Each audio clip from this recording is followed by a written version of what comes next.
In this video, our goal is to tell the difference between linear, exponential, logistic, and power when we're reading a word problem. We already know a lot about exponential and linear because we've studied them in a lot of detail. We've studied logistic, and power is our newest one. So linear, we know to look for slope. Exponential, we know to look for percent change. Logistic, we know has a limiting value.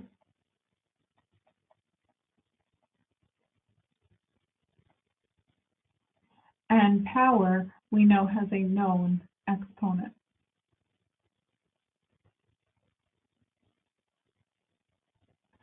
So I'm going to take time to read.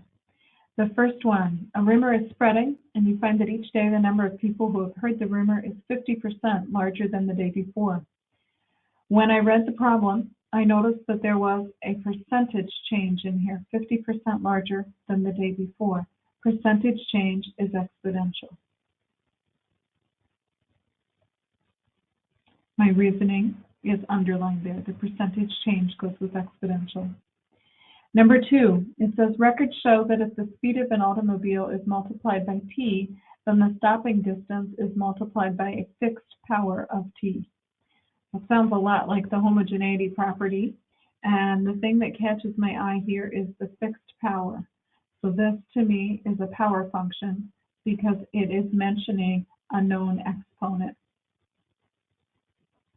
or a fixed exponent, an exponent that doesn't change. And so it can't be exponential because exponential has time as the exponent, and time is going to constantly change. So in exponential, the variable is the exponent. So this one, having that exponent fixed or known, is what makes it a power function. Third example, in examining broad shelf records from your formal high school, you find that over each 5-year period, the school record increased by 2 inches. So I noticed a couple things here. First off, I noticed that it's for each, and that for each makes it sound like constant. So this is always the case. And then I have 5 years and I have 2 inches. So this sounds like it changes by 2 inches per 5 years. And when I put those together, that is a rate of change, which is a slope. And so since it has slope, we know that it is linear.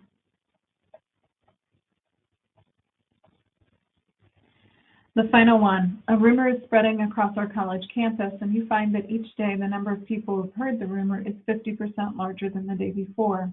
However, the rumor will never spread beyond the limits of our campus. So this last bit, beyond the limits of our campus, this sounds like a limiting value.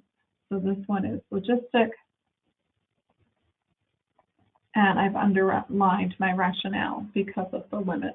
There is going to start out exponential, and then it will curve to bend itself under that limiting value, which is what the S shape of the logistic function will always do.